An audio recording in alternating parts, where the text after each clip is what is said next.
विठ्ठल राम श्री राम जय जय राम ओम श्री राम जय राम ओम श्री राम जय राम जय जय राम ओम श्री राम जय राम ओम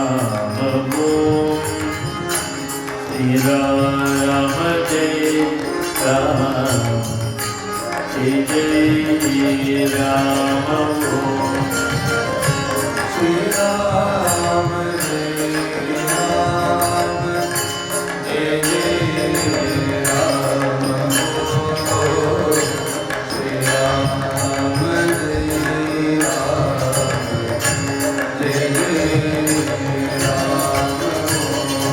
श्री राम जय राम जय राम श्री राम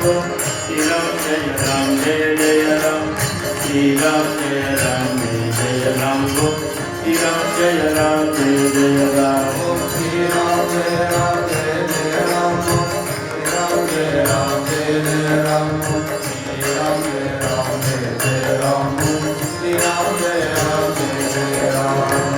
जय राम श्री राम जय राम जय राम श्री राम जय राम जय राम श्री राम जय राम जय राम श्री राम जय राम जय राम श्री राम जय राम जय राम श्री राम जय राम जय राम राम जय राम जय राम राम जय राम जय राम राम जय राम जय राम श्री राम जय राम जय राम राम राम राम राम राम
जानकीकान्तस्मरणं पार्वतीपतये सर्वत्र गोविन्दनामसङ्कीर्तनं हरिनाथ महाराज की जय जय सद्गुरुमूर्ति की जय ज्ञानानंदमूर्ति की जय स्वामी हरिदास गिरि महाराज की जय प्रेमिकेंद्र सद्गुरु महाराज की जय नामदेव तुकाराम महाराज की जय समस्त भक्त मंडली की जय अंजनेय मूर्ति की जय विठ्ठल विठ्ठल पांडुरंगा विठ्ठल विठ्ठल पांडुरंगा विठ्ठल विठ्ठल पांडुरंगा विठ्ठल विठ्ठल पांडुरंगा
पांडुरंगा विठ्ठल विठ्ठल विठ्ठल पांडुरंगा अन्नदानव माडुवरागी अन्नछत्रल नित्यवरागी अन्नदानव माडुवरागी अन्नछत्रल नित्यवरागी अन्नदानव माडुवरागी अन्नछत्रल नित्यवरागी अन्यवार्तय बिट्टवरागी अनुदिन भजनय माडुवरागी रागी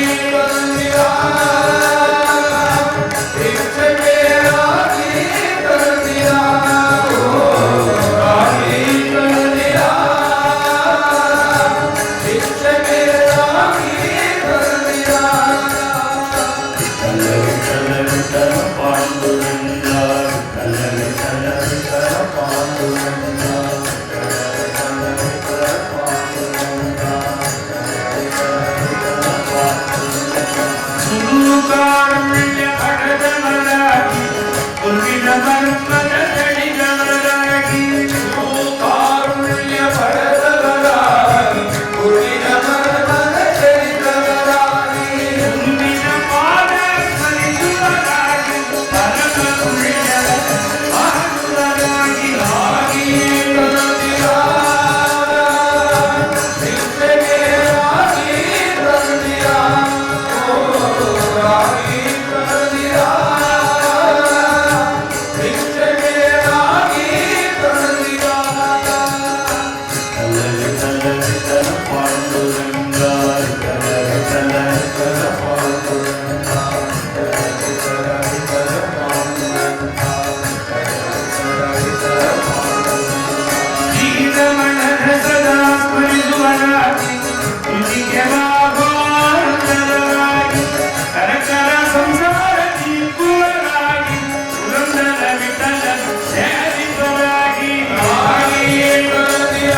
கண்ணப்பனே கந்தகாருண்யனே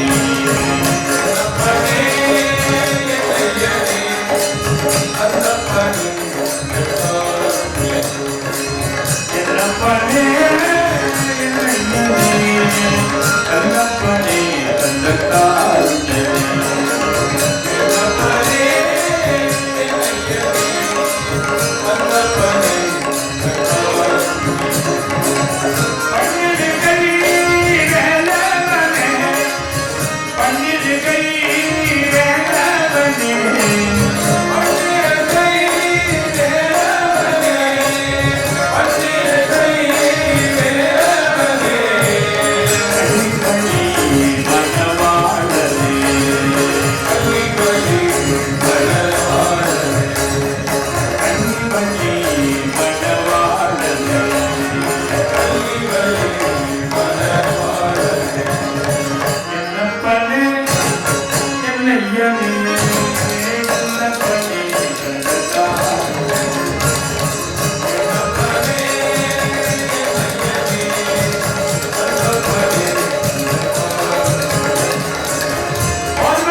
जलधर सम नील वर्णा जय जया कृष्णा जलधर सम नील वर्णा जय जया कृष्णा जलधर सम नील वर्णा जय जया कृष्णा जलधर सम नील वर्णा जय जया कृष्णा गौरवर्ण कृपा पूर्ण जय जय राधे गौरवर्ण कृपा पूर्ण जय जय राधे गौरवर्ण कृपा पूर्ण जय जय राधे गौरवर्ण कृपा पूर्ण जय जय राधे जलधर सम नील वर्णा जय जया कृष्णा जलधर सम नील वर्णा जय जया गौरवर्ण कृपा पूर्ण जय जय राधे गौरवर्ण कृपा पूर्ण जय जय राधे युगल रूप मंगलमय कुंज विहारी युगल रूप मंगलमय कुंज विहारी युगल रूप मंगलमय कुंज विहारी युगल रूप मंगलमय कुंज विहारी युगल रूप मंगलमय कुंज विहारी युगल रूप मंगलमय कुंज विहारी रूप मंगलमय कुंज विहारी युगल रूप मंगलमय कुंज विहारी कुंज विहारी कुंज विहारी जय राम विहारी उदयाग कीर्तन तिलकमटाना उदयाग कीर्तन तिलकमटाना उदयाग कीर्तन அழவள்ளியை பாட்டு சொல்றார் மெட்ராஸ்ல அழவள்ளியை பாட்டு இந்த ஸ்கூல் புத்தகங்களெல்லாம் குழந்தைகள் பாட்டு காக்கா பாட்டு குருவி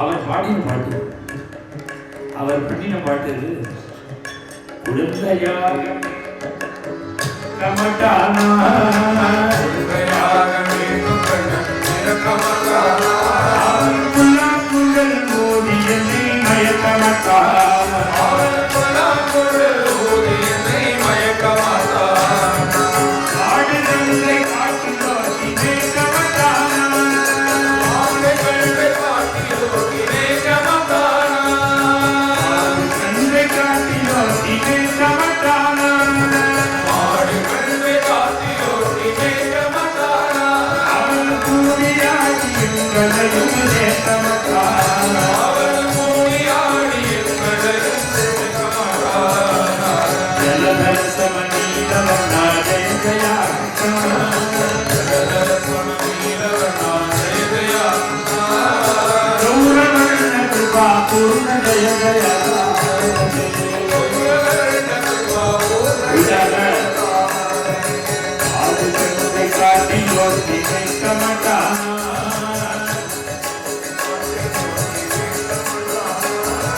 கூடியாடி எங்களையும் சேர்க்கமட்டானா அவன் கூடியாடி எங்களையும் சேர்க்கமட்டானா அன்புடனே எங்களிடம் பேசமட்டானா அன்புடனே எங்களிடம் பேசமட்டானா அவன் அன்புடனே எங்களிடம் பேசமட்டானா அன்புடனே எங்களிடம் பேசமட்டானா அவன் அரவணைத்து எங்களையும் காக்கமட்டானா அவன் அரவணைத்து எங்களையும் காக்கமட்டானா அரவணைத்து எங்களையும் காக்கமட்டானா அவன் அரவணைத்து எங்களையும் காக்கமட்டானா உதயாக कीर्तन तिलकमटाना உதயாக कीर्तन கோபியரின் உள்ளத்தையே மயக்கமட்டானா கோபியரின் உள்ளத்தையே மயக்கமட்டானா அவன் நவநீத கண்ணனாக இருக்கமட்டானா அவன் நவநீத கண்ணனாக இருக்கமட்டானா அன்புடனே எங்களிடம் பேசமட்டானா அன்புடனே எங்களிடம் பேச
டாக்டர் ஒருத்தர் ஸ்கின் டாக்டர் வந்திருக்காங்க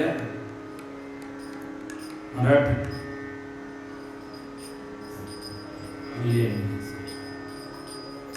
மராட்டி டாக்டர் ஒருத்தர் வராரு ஸ்கின் டாக்டர். அவர் 2 அபங்கம் கேட்டிருக்காரு, வந்துட்டு வரான்னு போயிட்டு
सुनिचये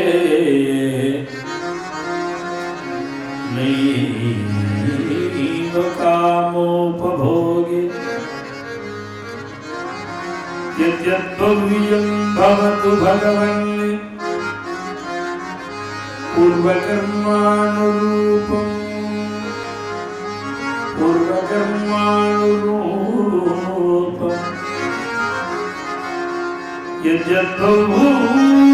यद्यद्भव्यं भवतु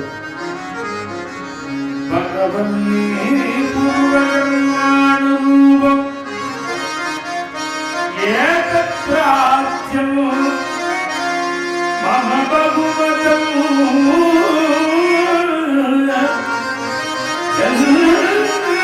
जन्मान्तरेऽपि तत्पादाम्भोरुहयुगगता निश्चला भक्तिरस्तु त्वत्पादाम्भोरुहयुगगता निश्चला भक्तिरस्तु. குலசேகர ஆழ்வாருடைய முகுந்தமாலைங்கிற ஒரு ஸ்தோத்திரம். இவெல்லாம் முமுட்சுக்களாக பெருமாளை பிரார்த்தனை பண்ற ஸ்லோகம்.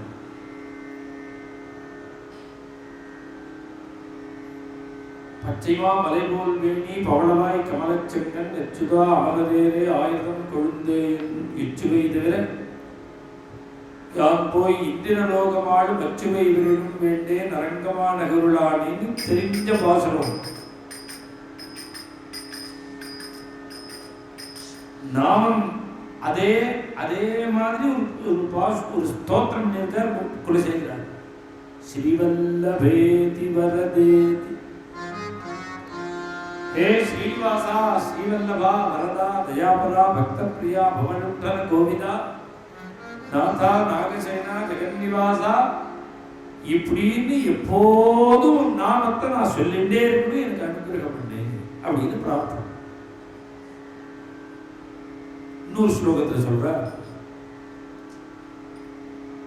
பகவானை எதுக்கு உபாசிக்கணும்னா தர்மம் அர்த்தம் காமம் மோட்சம். இதுதான் கஜேந்திர ஆழ்வார் கஜேந்திர ஸ்துதியில சொல்ற. யம் தர்ம காமார்த்த விமுக்தி காமாः பதந்த இஷ்டாம் கதிம் ஆப்னுவந்தி. உனக்கு தர்மம் வேணும்னாலும் பகவான் தான் கேட்கும், பணங்காசு வேணும்னாலும் பகவான் தான் கேட்கும், மனசுல உள்ள அபிலாஷைகள் பூர்த்தியாகணும்னாலும் பகவான் தான் கேட்கணும், இல்லை எதுவுமே வேண்டாம் உன் சரணாரவிந்தம் வேணும்னாலும் பகவான் தான் கேட்கணும். தர்மம் வேணும்னா நீ பிரயத்தனப்பட்டதால நடக்காது. நமக்கு தர்மத்துல ருச்சி வரா மாதிரி பகவான் பண்ணுங்கிறாரு. அஸ்தா தர்மே பகவான் உபாசிக்க உபாசிக்கதான் நமக்கு தர்மத்துல புத்தி கொடுப்பான். போட்டோ சுவாமி நம்ம செப்பூர் இந்த சத்சங்கத்துல ஒரு குழந்தைகள் தங்கறதுக்கு ஒரு ரூம் வேணும்னு சொன்ன உடனேவே ஒருத்தர் பேர் பரசுராம் ஐயர். இந்த தர்ம சிந்தனை இருக்கு பார்த்தீங்களா, பகவான் தான் மனுஷாவால கொடுக்க முடியாது, நம்ம பிரயத்தனம் பண்ணா வராது. பகவான் நமக்கு எப்பொழுதும் பகவான்கிட்ட ஒரு பக்தி இருக்கதான் நம்மளை தர்மத்துல பகவான் கொண்டு நிமிஷம் வாங்கிடுவோம். நான் இதுக்காக ஸ்லோகத்தை ஆரம்பிச்சே வந்துருச்சு. விக்னேஸ்வர் அவர் பேர் அனந்தராமன் தம்பதிகளா வந்துருவாங்க. இவர் முந்தா நாளே சொல்லிட்டார், பரவாயில்ல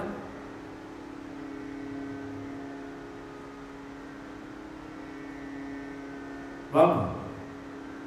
இவர் நான் வரும் பொழுதே ஒரு காட்டேஜுக்கு பணம் கையில் கொடுத்துருக்கேன். 18 லட்சம் ரூபாய் 6 குழந்தைகள் தங்கறதுக்கு உள்ள தர்மத்துக்கு. இதெல்லாம் சொல்லணும். ஏன் சொல்லணும்னா 18 லட்சம் ரூபாய் பெரிய விஷயம். ஒரு தர்மத்தை நம்பி கொடுக்குறா பத்தியா.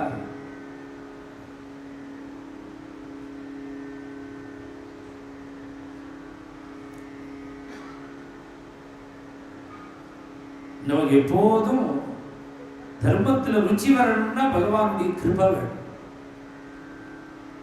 ஆழ்வார் சொல்றார், நான் உன்னை பஜிக்கிறது எனக்கு தர்மத்தில் ஈடுபாடு வரணுங்கிறதுக்காக இல்லை. நஸ்தா தர்மே இல்ல பணங்காசு வேணும். பணங்காசு வேணும்னா நீ தப்பு தண்டா பண்ணாலாம் வராது. பகவத் சரணத்தை புரிஞ்சாதான். பணம் வேணும்னாலும் பகவான் தான்.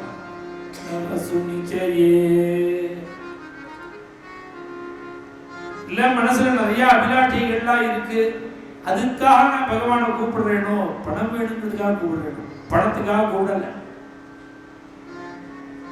தர்மத்துல எனக்கு புத்தி பிரவருத்தி வரணுங்கிறதுக்காக கூப்பிடல. மனசுல உள்ள அபிலாஷைகள்லாம் நிறைவேறணும்னு கூப்பிடல. ஏன் அப்படின்னா யத்யத்பவ்யம் பவது பகவன் பூர்வகர்மானுரூபம்.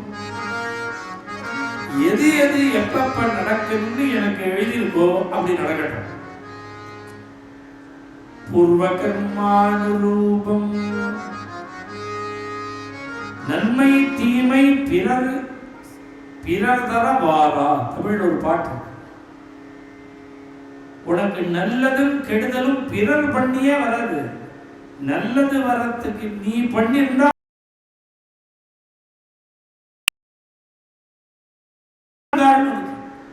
நல்லது வரத்துக்கு நீதான் காரணம், நமக்கு கஷ்டம் வரத்துக்கு நாம தான் காரணம். அதை சொல்றார் ஆழ்வார். எது எதுக்கு எனக்கு வரணும்னு இருக்கோ எல்லாம் வரட்டும். யத்யத்பவ்யம் பவது பகவன் பூர்வகர்மானுரூபம். ஏன்னா நான் பாபம் பண்ணும்போது இன்ட்ரெஸ்டா பண்ணிட்டு இன்னைக்கு உன் காலை பிடிச்சிட்டு நான் டபாய்க்கு பார்க்கிறேன். அது கூட பண்ணும்போது இன்ட்ரெஸ்டா தானே பண்ண, அதுக்குள்ள பலனை அனுபவிக்கிறேன். அதுல இருந்து தப்பிக்கிறதுக்காக நான் உங்ககிட்ட வரல. அப்ப ஒண்ணுமே வேண்டாங்கிறியே, என்ன எதுக்கு கூப்பிடுறேன் அப்படின்னு பெருமாள் கேட்கிறேன். பிரார்த்தியம், என்னோட பிரார்த்தனை ரிக்வெஸ்ட் அது என்னன்னா அதுதான். மம பகுமதம்,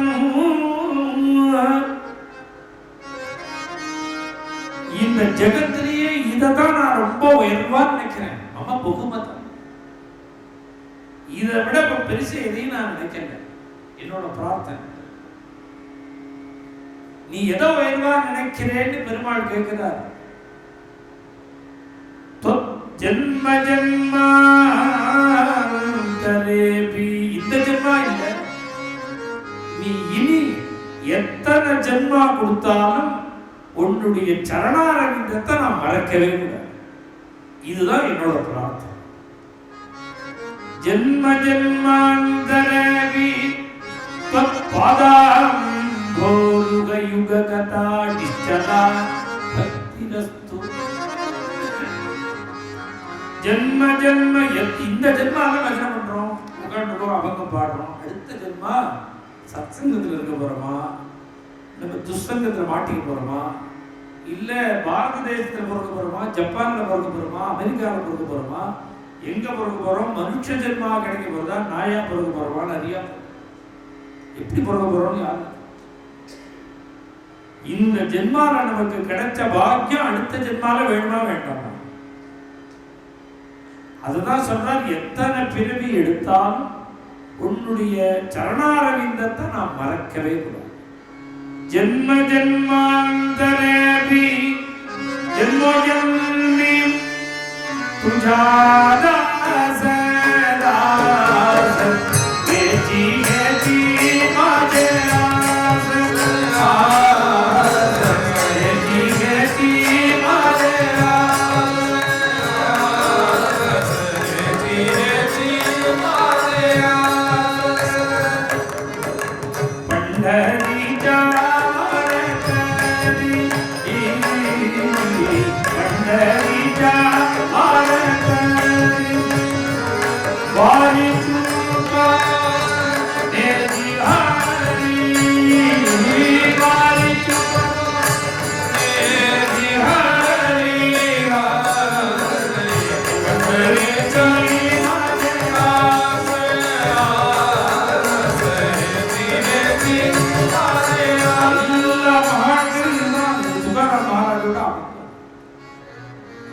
குலசேகராழ்வாருடைய ஒரு ஸ்தோத்திர சொன்னே ஸ்துதி அதேதான் இது. ஜென்ம ஜென்மாந்தரேபி தொத்பாதாம்போருகை யுகதா நிச்சலா பக்தி ரஸ்துன்னார். ஜென்ம ஜென்மி துஜா தாச, எத்தனை ஜென்மா எடுத்தாலும் உனக்கு தாசனா. பண்டரிபுரத்துக்கு யாத்திரையா நடந்து போனோம். நான் வாரகரியா வாரகரின்னா இப்ப நடந்து போறது ஒண்ணுதான் வாரகரின்னு நினைச்சிட்டு இருக்க. நம்முடைய தட்சிண பாரதத்துல பாகவத தர்மம்னு பேரு. பாகவத தர்மம்ங்கிறது என்னன்னா, பிரகலாத சுவாமி சொன்னா 9 தான் பாகவத தர்மம். சிரவணம், கீர்த்தனம், ஸ்மரணம், பாதசேவனம், அர்ச்சனம், வந்தனம், தாஸ்யம், சக்கியம், ஆத்மநிலை. இந்த 9க்கு தான் பாகவத தர்மம்னு பேரு நம்ம தட்சிண பாரதம்.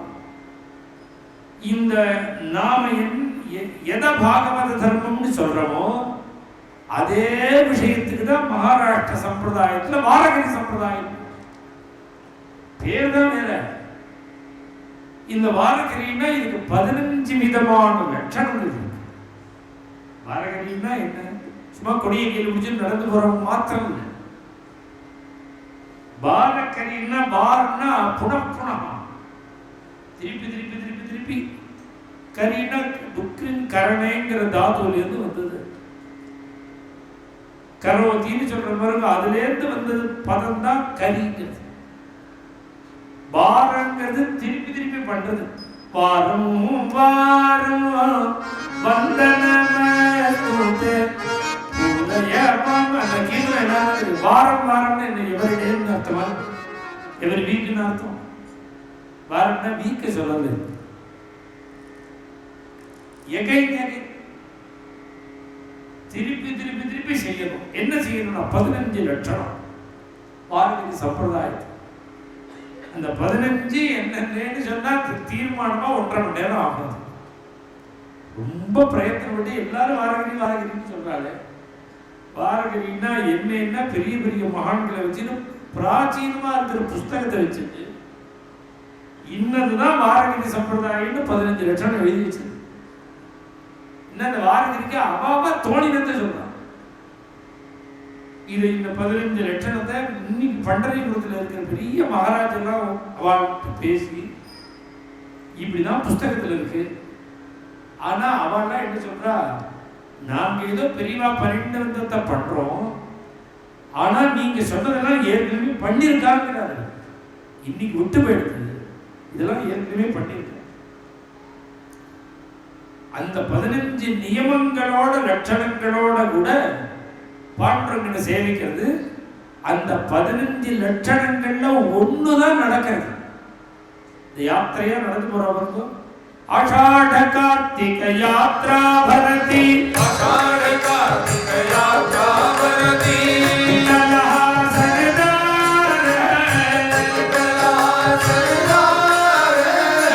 அவங்கெல்லாம் வருது. இந்த வாரகரி யாத்திரை 15 லட்சணத்துல ஒண்ணும், பாக்கி 14 வேலை இருக்கு. இந்த 15 சேர்ந்து வாரகரி. இந்த வாரகரி ஏன் பண்ணணும்? துகாராம் மகாராஜ் சொன்னார், அவர் எனக்கு பிட்சை கொடுக்கிறார். தேவாஹோயின பிகாரி, இந்த பிச்சைக்காரனுக்கு ஒரு பிட்சை போடும். என்ன பிட்சைன்னு? பண்டரீச்சா வாரகரி. பண்டரி வாரகரியாக ஆரத்துக்குள்ள இந்த தர்மத்தை எனக்கு பிட்சை போடும். ஜய ஜாயது பண்டரி, ஜய ஜாயது பண்டரி, ஜய ஜாயது ஜய ஜாயது ஜய ஜய ஜாயது பண்டரி, ஜய ஜாயது ஜய ஜாயது ஜய ஜய ஜாயது பண்டரி, ஹோய ஹோய வாரகரி, ஹோய ஹோய வாரகரி. துகாராம் நம்ம பார்த்து சொல்றார், பண்டரிபுரம் போ, நீ வாரகரியா ஆயிடு, நீ வாரகரியா ஆயிடு. வாரகரியா ஆனா என்ன பிரயோஜனம்? பண்டரி வாரகரியா நாம் ஆனால் நமக்கு என்ன லாபம்? பகவான் ஒன்று வச்சிருக்கார். நான் ரசமா ஒரு விஷயம் சொல்லுவோம். சில கோவில்களுக்கு போனா அந்த பெருமாள் ஜென்மா இல்லாம வைகுண்டம் கொடுத்துட்டு வர்றான். சரணமாகும் தனதால் அடைந்தாரெல்லாம் மரணமானால் வைகுண்டம் கொடுக்கும் பிரான். திருக்கண்ணபுரத்தில் இருக்கிற பெருமாள் சௌரிநாதன் பெருமாள். ஒரு தடவை அந்த பெருமாளை சேவிச்சுட்டு வந்துட்டா உடனே வைகுண்டம் இல்ல, மரணமான. என்னைக்கு உயிர் போமோ அன்னைக்கு உனக்கு வைகுண்டம். இது மாதிரி நிறைய இருக்கு கேத்திரம். தரிசனம் பண்ணாலே வைகுண்டம். ஆனா எல்லா கஷேத்திர மகாத்மியம் அப்படி சொல்லுமே தவிர மன்னார்குடி ராஜகோபால் இருக்கார் பாருங்க, அவர் சொல்றார் நீ அப்படிலாம் தரிசனம் பண்ணாலே வைகுண்டம்னு சொல்லுவா, அதெல்லாம் நம்பாத. நீ என்ன வந்து மன்னார்குடியில பார்க்கணும், பார்த்தாதான் உனக்கு வைகுண்டம். ஏன் அப்படின்னா ராஜகோபாலனோட அலங்காரங்கள்ல ஒரு சாவி கொத்து இருக்கும். இடுப்பு ஒரு சாவி கொத்து. அந்த சாவி கொத்து சாவி என்னன்னா வைகுண்ட சாவியா. நீ மன்னார்குடி வந்து என்ன சேவிச்சேன்னா உனக்கு கதவை திறந்து விடு, இல்லைன்னா உனக்கு வைகுண்டம் கிடையாதுன்னு அந்த பெருமாள் ஒண்டிதான். கோபாலன் தான் வைகுண்ட சாவியை கொண்டு வந்துட்டார் மன்னார். அதுபோல பெருமாள் என்ன தீர்மானம் பண்ணி வச்சிருக்கான் பாண்டுரங்கன்னா, வைகுண்டம் எல்லாருக்கும் இலவசமா கொடுக்க கூடாது. யாருக்கு வைகுண்டம், வைகுண்டத்துக்கு யாரு ஃபிட், யார் அதிகாரி. पंढरीचा वारकरी ते अधिकारी मोक्षाचे. पंढरीचा वारकरी ते अधिकारी मोक्षाचे. पंढरीचा वारकरी ते अधिकारी मोक्षाचे. पंढरीचा वारकरी ते अधिकारी मोक्षाचे. पंढरीचा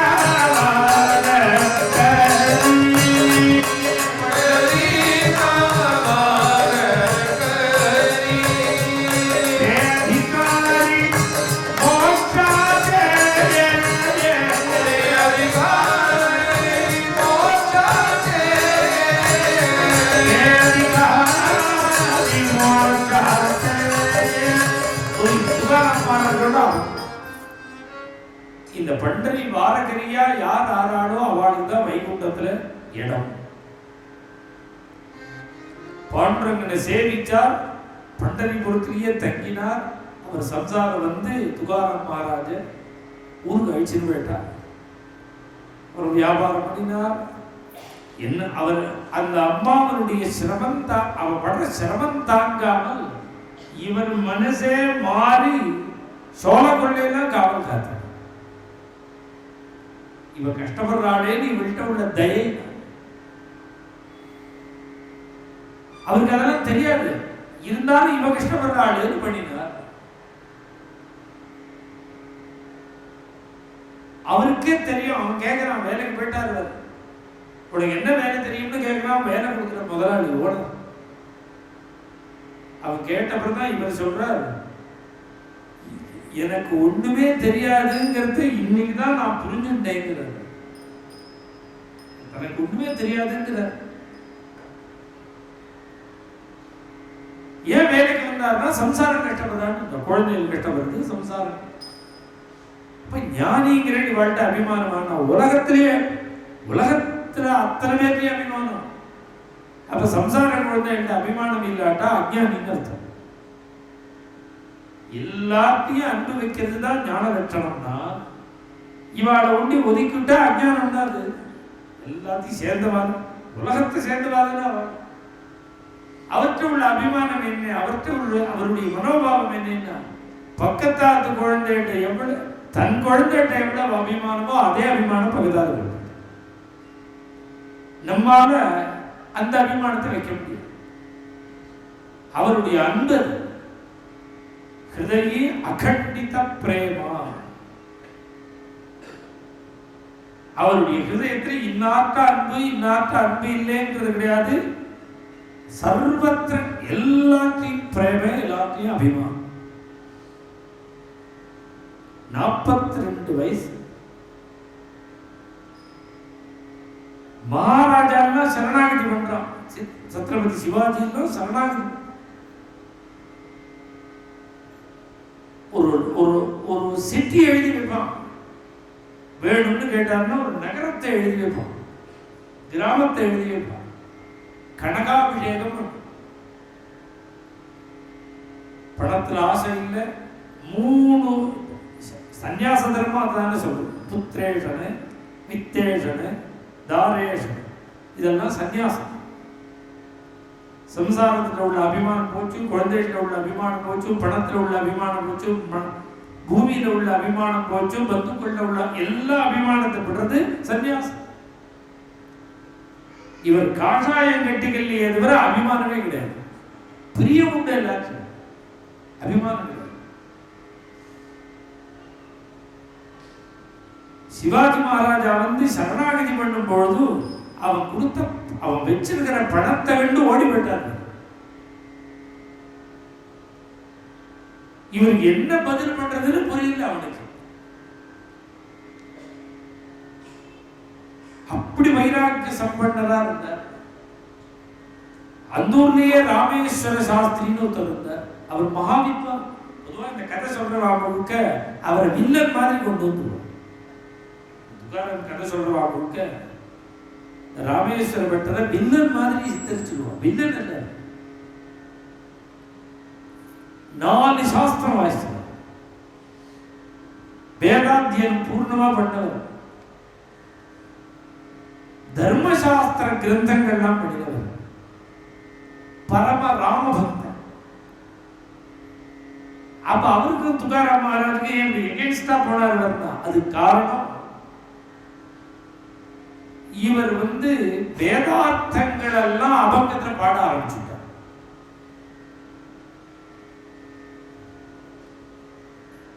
வைதிக தர்மத்துல ஸ்ரத்த குறைஞ்சு இந்த தர்மத்துல ருச்சி வர ஆரம்பிச்சுட்டு ஜனங்களுக்கு. ஜாதி வித்தியாசம் இல்லாம எல்லாரும் துகாராமலே சேவிக்கிறார். இதெல்லாம் அவரால் சகிச்சுக்க முடியும். ஏன் சகிச்சுக்க முடியலன்னா, நீங்க இது கொஞ்சம் வயசானவனுக்கு நான் சொல்றது புரியும்.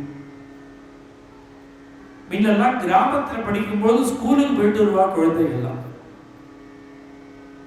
ஸ்கூலுக்கு போயிட்டு வந்த உடனே வயசான தாத்தா பாட்டி என்ன பண்ணுவா தெரியுமோ, அந்த டிராயர் சட்டையெல்லாம் 2ஆம் வீட்லயே அவுத்து போட்டுட்டு குளிச்சுட்டு வா.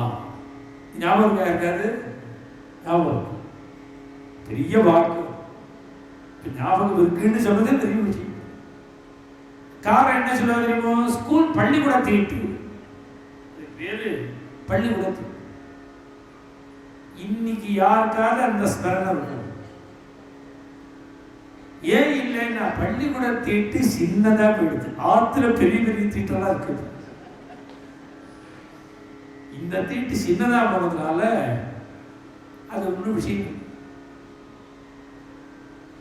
அன்னைக்கு இருந்த பெரியவாள் அதை அங்கீகரிக்கல. ஏன் அங்கீகரிக்கலைன்னா, ஆத்துல சிவபூஜை இருக்கு, ராமாயண பாராயணம் பண்றா, அப்புறம் வைதிக தர்மங்கள்லாம் பண்றா.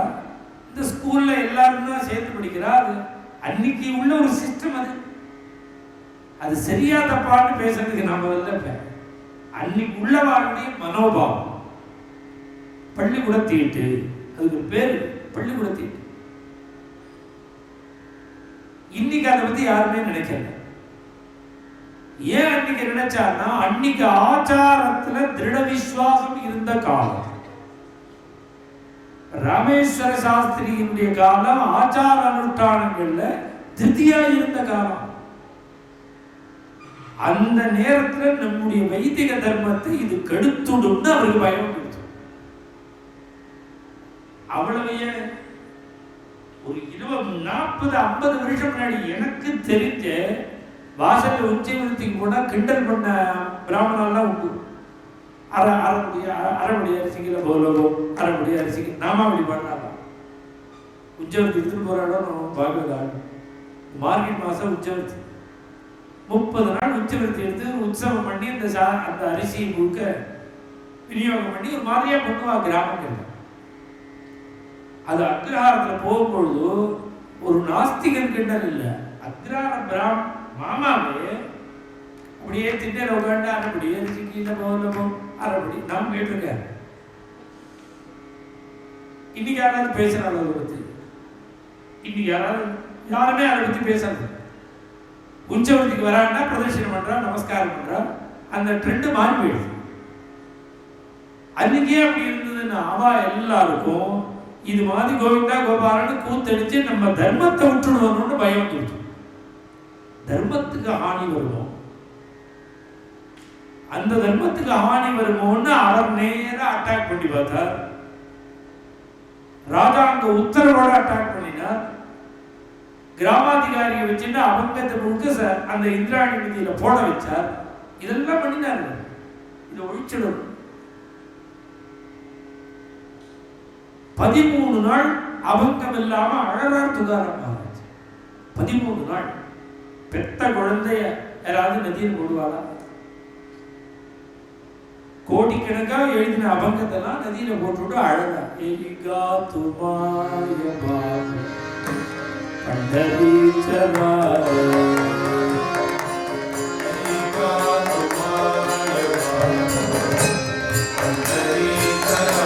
அழகா அப்பா அம்மா பகவான் கூப்பிடுறாருப்பா.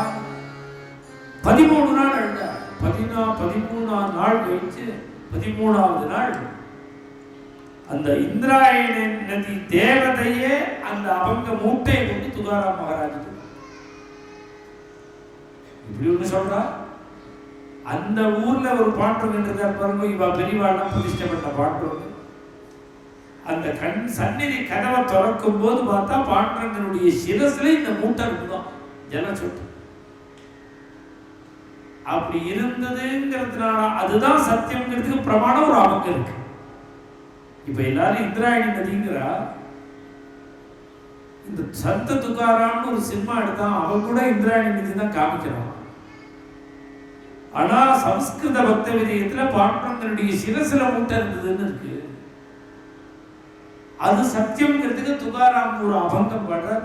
தோர அந்நியாய கேலா பூஜா அந்தர்யாபாயி பூஜா அந்தர்யாபாயி ஜனத்யா சாட்டி சித்த கோபவீரே சித்த கோபவீரே.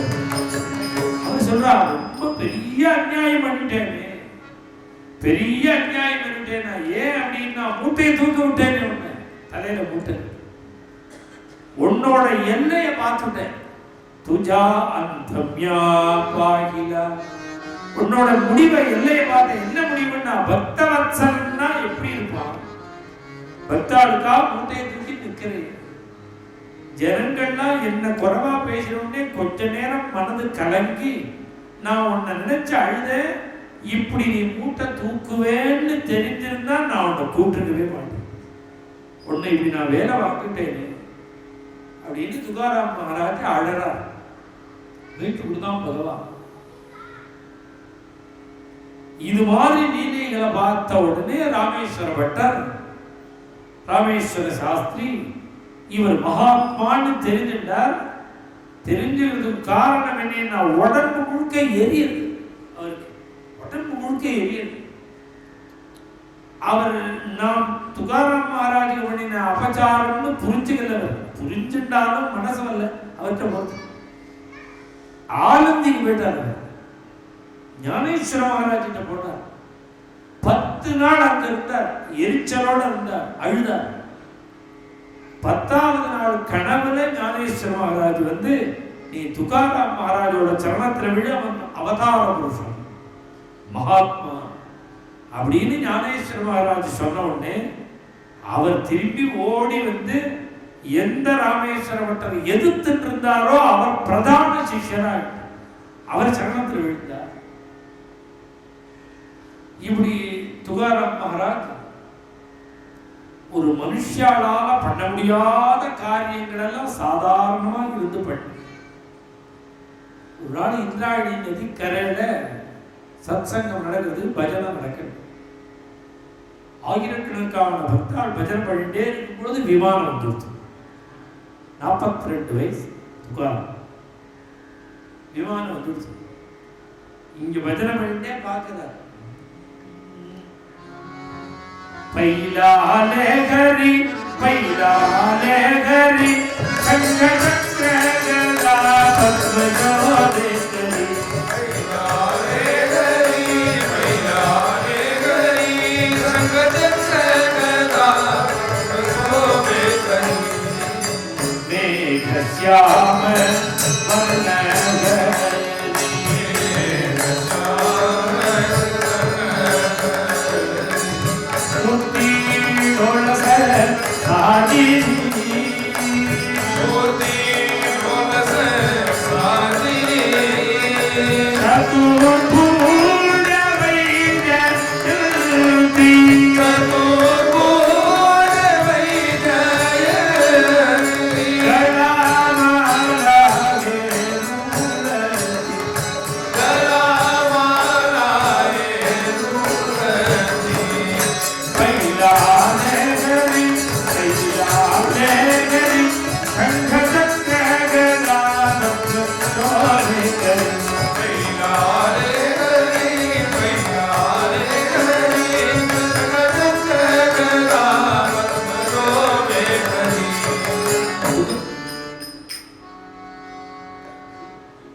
விமானம் வந்துருத்தோ கருடாழ்வார் அபயம் கொடுத்துட்டே வர்றார். நாபி நாபி படைப்பலே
நீ வைகுண்ட விமானத்தை எடுத்துன்னு வந்து நான் எம்டியா போனேன்னா அதுவும்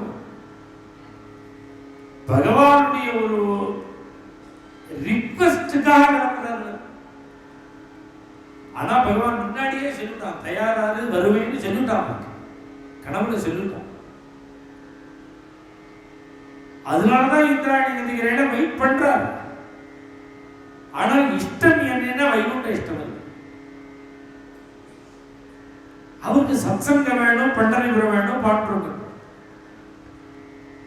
சம்சாரத்தையும் கூப்பிட்டார். வைகுண்ட போனா வாரு. ஏன்னா அவ பலத்துல தானே இத்தனை நாள் பஜனை பண்ணான். அவன் நான் மாடுகண்ணெல்லாம் விட்டுட்டு வரமாட்டேன், குழந்தைகள் விட்டுட்டு வரமாட்டேன்னா அவர் அவளுக்கு அனுகிரகம் நினைச்சார். அவன் வேண்டாம்டா இவர் விட்டு கிளம்பிட்டார். விமானத்துல ஏரியாச்சு. விமானத்துல விமானம் கிளம்பும் போது ஆயிரக்கணக்கான பக்தாலும் கதர். அவதான் கேட்கிறா, எங்களுக்கெல்லாம் ஏதாவது ஒரு கதி சொல்லு. இத்தனை கோடி அபங்கம் பாடியிருக்காரு, அதனுடைய சாரமா எங்களுக்கு எல்லாம் ஒரு கதி என்ன? துகாராம் மகாராஜ் சொன்ன கதி தான். நாம பரத்தே சாதனாகி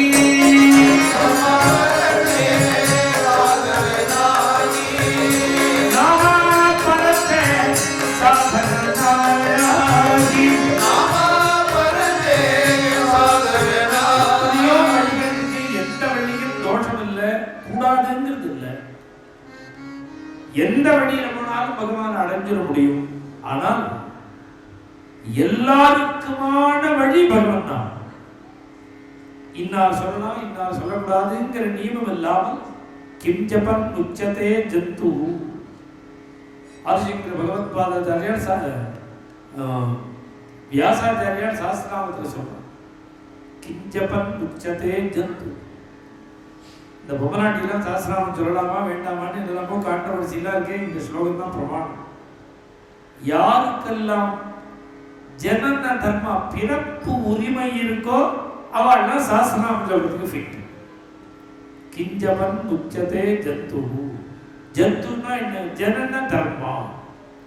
ஜந்துன்னா நம்ம புழு பூச்சியை நினைக்கிறோம். நாமும் ஜந்து தான், நாமும் ஜந்து தான், பசுவும் ஜந்து தான். ஏன் ஜந்துங்கிற பேர் வந்ததுன்னா ஜனன தர்மா, பிறப்புங்கிற ஒரு உரிமை வந்தா ஜந்து. அதனால எல்லாருக்கும் ஒரே சாதனை, எல்லாரும் பண்ண முடிஞ்ச சாதனை. இப்படி துகாராம் மகாராஜ் பகவன் நாமத்தையே நமக்கெல்லாம் அனுகிரகம் பண்ணிட்டு கிளம்பினார். இந்த சத்சங்கம் கிட்டத்தட்ட ஒரு 6 நாட்களாக நடக்கிறது. நம்ம ஒரு பெரிய தர்மத்தை உத்தேசம் பண்ணி இங்க வந்திருக்கேன்.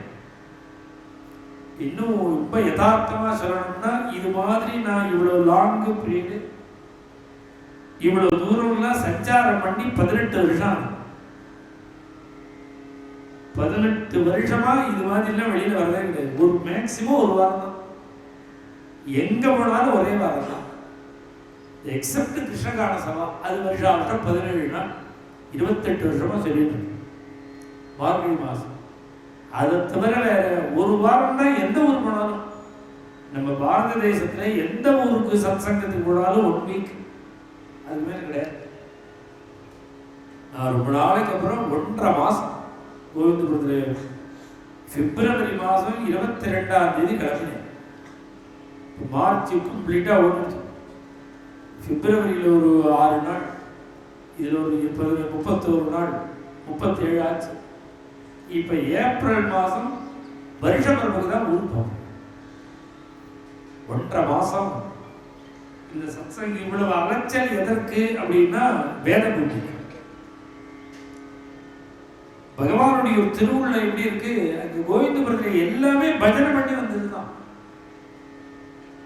இப்ப இந்த ஒரு வேத பூமிங்கிற ஒரு ப்ராஜெக்ட் வந்து பெரிய 60 கோடி ரூபாய். 60 கோடியாம ஒருத்தர் நான் கவலைப்படவே மாட்டேன். ஏன் அது ஒரு பெருசா நினைக்கலைன்னா, நான் இதுவரைக்கும் பண்ணி இருக்கிறது 200 கோடி ரூபாய். அந்த கோவில், இந்த கோசாலை, இந்த ஆசிரமம் எல்லாம் நான் பஜனை பண்ணி தான் பண்ணேன். எல்லாம் பஜனை பண்ணி தான். கோசாலை கட்டினதே பஜனை பண்ணி. ஒரு கோசாலை 3 கோடி ரூபாய் இப்ப கட்டினோம், பஜனை பண்ணி தான் கட்டினோம். இந்த கோவில்ல ஒவ்வொரு செங்கல்லும் பஜனை பண்ணி தான் பண்ணோம். இடம் வாங்கினது பஜனை பண்ணி தான் இடம் வாங்கினோம். கட்டி எல்லாம் பஜனை பண்ணி தான் பண்ணோம். பாண்டரங்கனோட திருவுள்ளம் இந்த வேத பாடசாலைக்கு பஜனை பண்ணியே வரணும்னு இருக்கும் போல. அதான் நம்மளை இப்படி 1.5 மாசம் சஞ்சாரம் பண்ண வச்சு. அதுல நான் இவ்வளவு லாங் முதல்ல பம்பாய் வரணும். என்ன மகாலட்சுமி நித்தியவாசம் பண்றேன். அவாவா ஆத்துல உள்ள மகாலட்சுமி சொல்லல, பைசாவை சொல்லல, இங்க தாயார சொல்ல. மகாலட்சுமி கோவில்ல தாயார் பம்பாயில நித்தியவாசம் பண்ற. அதோட கூட எங்க தாத்தா நாராயண தீட்சிதர், அனந்தராம் தீட்சிதர், நாராயண தீட்சிதர் சொல்லுவார், இந்த பம்பாய் வாசிகள் மாதிரி மனஸ்விகளை பார்த்ததே இல்லை. ஆனா அவர் இன்னொரு ரசமானு சொல்லுவார், அவன் கல்யாணம் தாண்டி மெட்ராஸ் வந்துட்டானா மாறி விடுவான். இந்த கல்யாணம் தாண்டி மெட்ராஸ் வந்துட்டா மாறி விடுவான். கல்யாணுக்கு இந்த பக்கம் பம்பாயில இருந்தா அந்த மனசு என்ன, பாரத தேசத்தில் உள்ள சகல தர்மங்களுக்கும் இங்க பம்பாயிலேருந்து நிறைய பண்ணிருக்கு. பம்பாய் பணம் இல்லாத தர்மமே கிடையாது. நாம பாடசாலை கட்டணும்னு 18 பாடசாலை, அதுக்கு 2 வருஷம் முன்னாடி இங்க வந்த போது 6 பேர் கொடுத்துருக்கா பணம். ஒரு பாடசாலை 15 லட்சம் ரூபாய். பம்பாய் பக்தால் 6 பேர் கொடுத்துருக்காங்க. அதுபோல இப்ப வந்திருக்கிறது குழந்தைகள்லாம். இப்ப பாடசாலை ரெடி ஆயிடுது. இப்ப குழந்தைகள் தங்கறதுக்கு உள்ள அதுதான் 28 ரூம். அதுல ஒரு 8 ரூம் கிட்டத்தட்ட அவ கரையனுட்டா ஏற்கனவே பேசிக்கலாம். ஒரு 20 ரூம் தான் பாக்கி. அந்த 20 ரூமுக்கு சொன்னே நம்ம வந்த 2வது நாளே இந்த மாமா அரசுராமை அவர் ஒரு காட்டேஜ் 18 லட்சம் ரூபாய் கொடுத்து, நம்ம இப்போ அனந்தராமன் தம்பதிகள் அவர் ஒரு ரூமுக்கு 18 லட்சம் ரூபாய். வைதிகாலாம் சேர்ந்து பண்ணுது. நமக்கு இன்னும் 17 ரூம் தான் வேணும். சக்தி இருந்தது பின்னாடி நம்பர் இருக்கு பாருங்க, நீங்க அப்படியே உங்க போன்ல நோட் பண்ணிக்கோங்க, போட்டோ எடுத்து உங்களுக்கு எப்ப தோன்றதோ அப்ப கூப்பிடுப்போ. இவ குழந்தைகள் நம்பர் தான் இதெல்லாம். நான் இன்னொரு 1 வாரம் இந்த ஊர்ல இருக்கேன். ஞாயிற்றுக்கிழமை ராத்திரி தான் கிளம்புறேன். வர ஞாயிற்றுக்கிழமை ராத்திரி புனா கிளம்புறேன். புனால திங்கக்கிழமையிலேருந்து சத்சங்கம் அங்க நடக்கும். அதனால இன்னொரு 17 பாடசாலை பாக்கி இருக்கு. பெரிய பணம் தான். நான் வந்து சின்ன பணம்னு சொல்லல. 18 மனசவர்கள் பணம் கொடுக்குறது பெரிய பணம் தான். யாருக்கு பாக்கியம் இருக்கோ என்ன, அங்க ஒரு நாள் 2 நாள் காரியம் இல்லையா. அது 100 கணக்கான குழந்தைகள் தங்கப்படும், வேதம் படிக்கப்படும். அவளுக்கு நம்முடைய வகையா நாம் பண்ற பெரிய ஒரு கைக்கரியம். அதனால 18 இல்ல அவ்வளவு முடியலன்னா 3 லட்சம் ரூபாய் ஒரு வித்தியார்த்தி. 6 பேர் சேர்ந்துதானே 18 லட்சம். ஒருத்தருக்கு 3 லட்சம் ரூபாய். இல்ல எல்லாரும் கலந்துக்கிற மாதிரி நான் முன்னாடியே அப்படிதான் சொன்னேன். 1 லட்சம் ரூபாய் கொடுக்கலாம். ஆளுக்கு இங்க பல பேர் கொடுத்துருக்காங்க. 1 லட்சம் ரூபாயா யாருக்கு முடியுமோ அந்த கைங்கரியத்தில் கலந்துக்கலாம். இது ஒரு பெரிய கைங்கரியமா இருக்கிறதுனால நான் வேற எதையுமே ஆசிரமமா சொல்லலை. அங்க 1200 பசுக்கள் இருக்கு. பாண்டவங்களுடைய நித்திய திருவாராதனை இருக்கு. இந்த குழந்தைகள்லாம் ஆகாரம் பண்றதுக்கு தினம் சமாராதனை. இந்த 3 சேர்ந்து ஒரு பத்திரிகையா இருக்கா வாழ்க்கையில.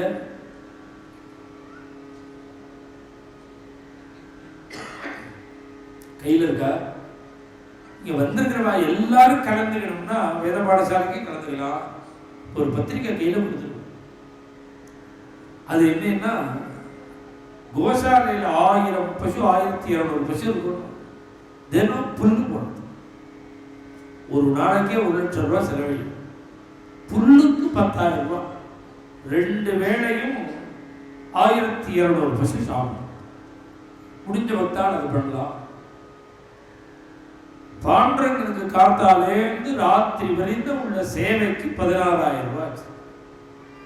பாண்டவங்க சேவை பண்ணலாம். இல்ல இந்த 120 குழந்தைகளும் போஜனம் பண்றதுக்கு ஒரு நாளைக்கு 25,000 ரூபாய். அந்த குழந்தைகளுக்கு சாப்பாடு போடலாம். அன்னைக்கே சொன்ன திவசமே அரிசி வாழ்க்கையில வந்து நிற்கிறது. சிராத்தத்தில் கூட பிராமணர்களுக்கு போஜனம் பண்ணி வைக்க முடியாத ஒரு பரிஸ்திதியா. இப்படி இருக்கும்பொழுது நமக்கு இத்தனை குழந்தைகள் சாப்பிட்றா. பாக்கியசாலிகள் 25,000 ரூபாய் சமாதானம். இந்த 3 ஒரே பேப்பர்ல இருக்கும். அதுக்கு QR கோடு தனியா இருக்கும். நீங்க மொத்தமா பணம் கொடுத்தீங்கன்னா அது எது பேர்ல கொடுக்குறீங்களோ அங்க வேணும். நீங்க புல்லுக்கு கோசாலேன்னா அதுக்கு கொடுத்தாதான் அங்க போகும். குழந்தைகள் போஜனம்னா அதுக்குன்னு இருக்கு. அது படிச்சா உங்களுக்கே புரியும். அது இந்த அக்கௌண்ட்டுக்கு பணம் அனுப்பிச்சாதான் அங்க சாப்பாடுக்கு போகும். அதே மாதிரி பாண்டுரங்கன் சேவைக்கும் அவருக்குன்னு நினச்சாதான் அங்கே போகும். அந்த பத்திரிக்கை உங்கள் எல்லா பக்தாளுக்கும் இப்போ கொடுப்பா. நீங்கள் அவசியம் இந்த தர்மங்களில் இது எல்லாரும் கலந்துக்கணுங்கிறதா அதை சொல்கிறேன். நீங்கள் பேங்க்குக்கெல்லாம் போக வேண்டாம், அந்த அதுலேயே அந்த டப்பாலாம் இருக்குது, அதை அப்படியே ஃபோட்டோ எடுத்துட்டா உடனே போடும். அது மாதிரி ஃபெசிலிட்டிலாம் இப்போ வந்துருக்கணும் நிறைய, அதை யூஸ் பண்ணிக்கணும். இந்த கைங்கரியத்தில் எல்லா பக்தாலும் அவசியம் கலந்துக்கணும். முதல்ல வேதம். நான் இதெல்லாம் சொன்னேனே தவிர லட்சியம் என்னன்னா பாடசாலை, அதுக்குள்ள சேவை தான் பண்ணணும். அவசியம் எல்லாரும் கோவிந்தபுரம் வாங்குவோம், பாண்டுரங்க தரிசனம் பண்ணுவோம், கோசாலை தரிசனம் பண்ணுவோம், பாடசாலை நடக்கிறது பாருங்க, அங்கேயே தங்கிக்கலாம், அங்கேயே ஆகாரம் பண்ணிக்கலாம், எல்லா சௌகரியமும் இருக்கு. இப்படி ஒரு சத்சங்கத்துக்கு இடம் கொடுத்த இந்த சட்டாநகர் சுப்பிரமணிய சுவாமி இந்த கோவில் நிர்வாகிகளுக்கு நம்முடைய கிருதজ্ঞதையை தெரிவிச்சுக்கிறோம். முதல் நாள் கூட சவுண்டு சிஸ்டம் கொஞ்சம் சிரமமாக இருந்தது. அடுத்த நாளிலே வாசியில் வச்சவர் அவரை வர வச்சு ரொம்ப ஹிதமாக பண்ணுறாரு.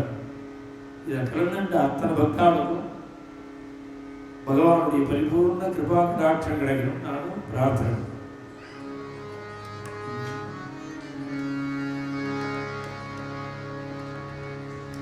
மங்களம் ருக்மிணி ரமணாய ஸ்ரீமதே மங்களம்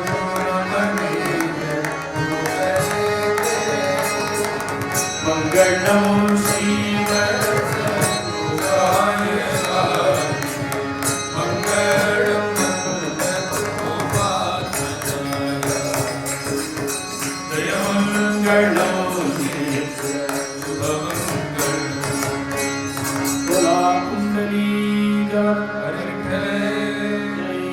गुरु महाराज की जय, समस्त संत मंडली की जय, अंजनी मूर्ति की जय. ராமானந்தன் மாமா இருக்கார், வேதமூர்த்தி, முரளி, இங்கே இவாளெல்லாம் தெரிஞ்சிருக்கும் உங்களுக்கு. எப்போ வேணாலும் இவாளை கான்டாக்ட் பண்ணிடுவோம். நாளையிலேருந்து 3 நாளைக்கு தானால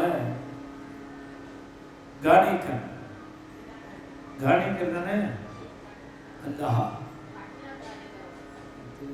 காணிக்கிறனாலே பிரியப்படும்.